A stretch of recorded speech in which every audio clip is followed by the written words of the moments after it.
On a hill far away stood an old rugged cross, the emblem of suffering and shame. Why crucifixion? In the last talk, I gave the example of a character called me stealing something from a character called you.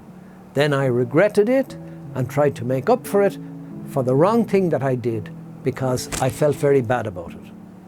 However hard we both try, we cannot make our relationship as it was before. We both must move on.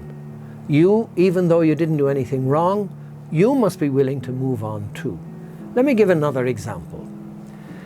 A girl in a certain school felt very lonely.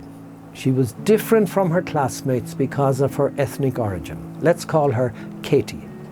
Katie used to take little things belonging to other girls, not because she needed them, but because it felt good just to have something of theirs. Well, one day Katie was caught and punished. Everybody felt bad.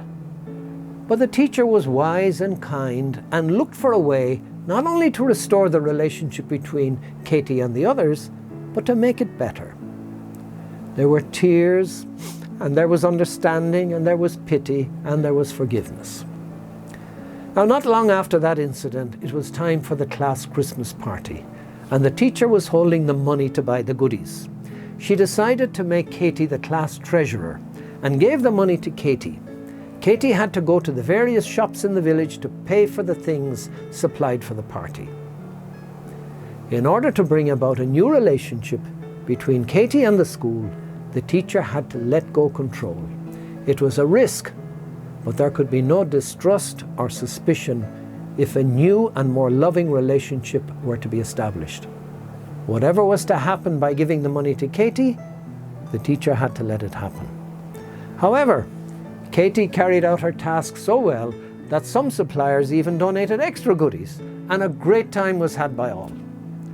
The core of the rightness of what the teacher did was that she, the creditor, the one who was not the sinner, handed over control to the sinner without conditions, resolving to let whatever was going to happen as a result happen.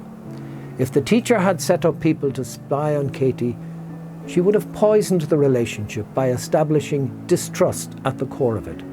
She had to leave herself vulnerable to whatever might happen. Love and self-protection cannot mix. This doesn't explain the crucifixion, but it helps us to look at it from a different angle. To come back to Christmas, it's not true that in the manger in Bethlehem there lay a going to be crucified baby. It is not the case that John the Baptist baptized the going to be crucified Son of God in the River Jordan.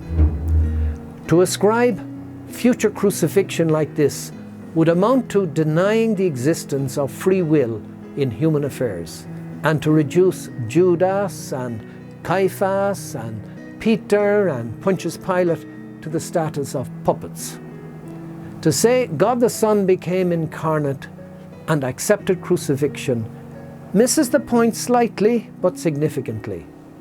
It would be more enlightening and more accurate to say God the Son became incarnate and accepted whatever would happen as a consequence of his incarnation, up to and including crucifixion.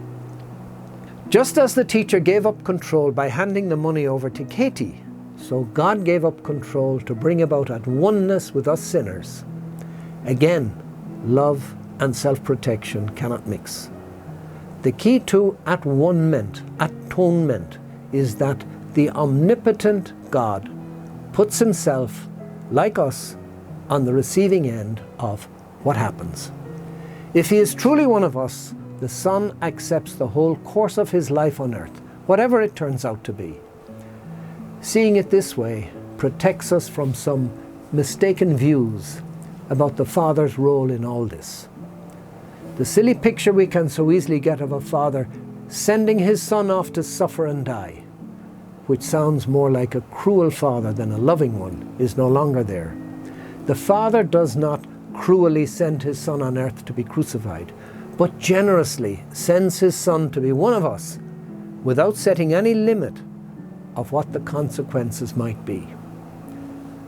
This is not a theological explanation of the crucifixion of Jesus, but hopefully it's like a signpost, helping us to see the crucifixion and death of Jesus from another angle. And exchange it someday for a crown.